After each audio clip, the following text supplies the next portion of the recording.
Thank you very much, and thank you for coming to see us. It is appreciated, and clearly the role that you play is important in our strategy. And what has happened today isn't about just what's happened today. It's happened really over the last 2 years. You will remember that there was a report called Closing the Gap, which followed another report called Mind the Gap, which showed the tremendous difference that there was between those big forces which had resilience around serious and organised crime and small forces such as ours, and we are the smallest real force in the country, and how difficult it was for us to control both serious crime and day-to-day street criminality, low-level crime, the crime that our communities are most interested in. We in Warwickshire supported the pressure to join a merger with West Midlands, West Mercia and Staffordshire. And that's where our future lay as far as we were concerned 2 years ago. 18 months ago that option was taken away from us and the merger debate was over and we were left on our own. And in a sense the price that we're paying today is the price that we're paying for that independence. This is independent Warwickshire. This is what it costs to do all of the jobs properly. We took the decision a year ago to have a root and change look at what we were doing in the force. In my view, that has been spectacularly successful so far, and that we want to produce for the people of Warwickshire excellent policing, and we're having to do it on our own. And we had to take this decision at some stage or other because we couldn't go on living on balances. We could have gone on for a bit longer just using balances, but in my view, and the view of the unanimous view of the police authority, was that the time to get this balance right was now. I'd like to invite Keith to say a few words to you about our performance in the last year. I'm going to talk about 3 areas of our performance. The first one is about major and critical incidents. Then I was going to talk about harm reduction, which has been the focus of the force for the last year. And then I was going to talk about satisfaction and confidence. The Chair made the point about gaps in capability for smaller forces across the country. We're not specifically talking about Warwickshire. There was a general issue about lack of capability around what was known as protective services. And we were no different. We got some lack of capability. If you look back over the last 12 months, we've had 6 murders in the county, all of which have been detected. And that isn't exceptional for a force like Warwickshire, or specifically in Warwickshire, to have that number of murders. But there's 2 events that have been exceptional. One was the murder of Jerry Tobin on the M40 motorway, and one was the tragic loss of 4 colleagues in the fire and rescue service at Atherstone-on-Stour. In my judgment, both of those incidents are exceptional incidents that happened within 3 months of each other and place real strain on any policing service. The 6 murders have been detected, including the M40 murder of Jerry Tobin. We've had as we're required to do, the investigation into the fire at Atherstone-on-Stour independently reviewed by a different police force, a peer review, and we're doing well. It's a very positive report we've had on the quality of the investigation.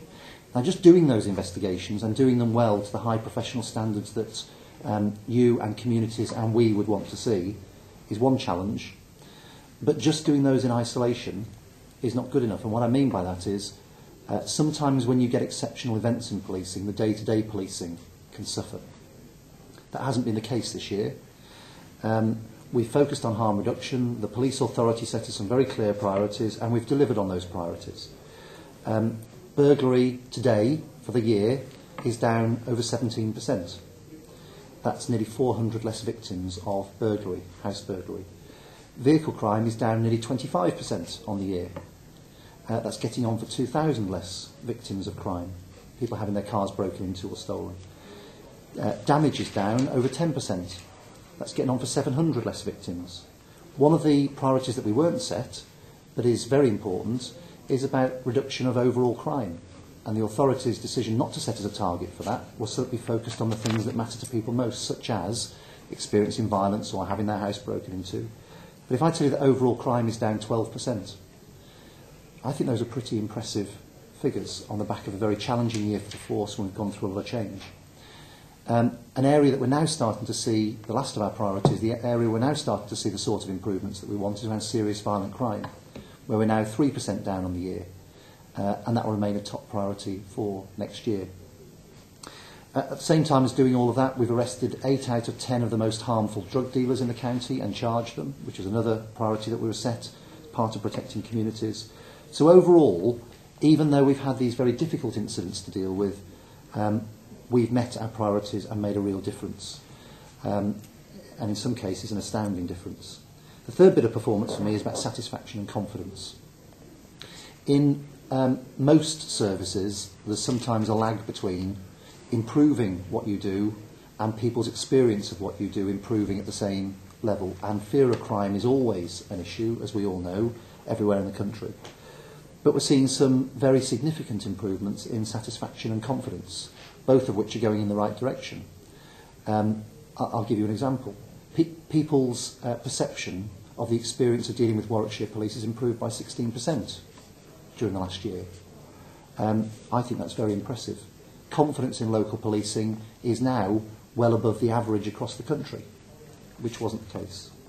So those things taken together, the major and critical incidents, overall harm reduction and satisfaction and confidence have all gone in the right direction. Of course there's more we can do. Of course we haven't got everything right all of the time. That isn't the nature of public service. But our officers and staff, with the support of the police authority, have done an excellent policing job in the county this year. And that isn't just me that's saying that. The chairman alluded to the views of Her Majesty's Inspector of Constabulary a couple of years ago about the force, where they identified a number of areas where we were poor. We're not poor in anything anymore. We're acceptable or better in everything that we do according to that independent scrutiny. And in many areas, we're marked as good, which is below just an acceptable level. And in some areas, such as dealing with domestic abuse, we're best in class. So we've made a real move forward, and we've got lots of forces coming to look at what we've done, because we're now delivering policing in the county in a very different way. And despite the fact that we've gone through a really comprehensive change programme where we've taken the force to pieces in a sense and rebuilt it, we've delivered performance at the same time, which is not usually the result of such a comprehensive change programme. How have we done that?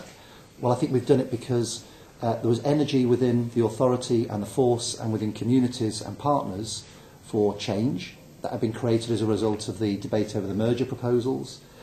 We've got a police authority who are committed to supporting the force to do exactly what we said we were going to do, which is protect our communities from harm. Those harms being death, injury, loss and distress. And what we've done is set about building a police force that works well with partners and communities that does that. And we've done that with the support of our police authority. Next year we intend to do more and we intend to do better. We want less harm, even more less harm. So we'll be focused on serious violence, we'll be focused on reducing road casualties, we'll be focused on what in the jargon is called serious acquisitive crime, which really means robbery, burglary and vehicle crime. And next year, instead of focusing on 10 of our most harmful drug dealers, we're going to focus on 15 of the most harmful people who are members of organised crime groups that affect our county, and we're going to arrest them and charge them and bring them to justice. There will of course be challenges. I would anticipate that we'll have some major and critical incidents.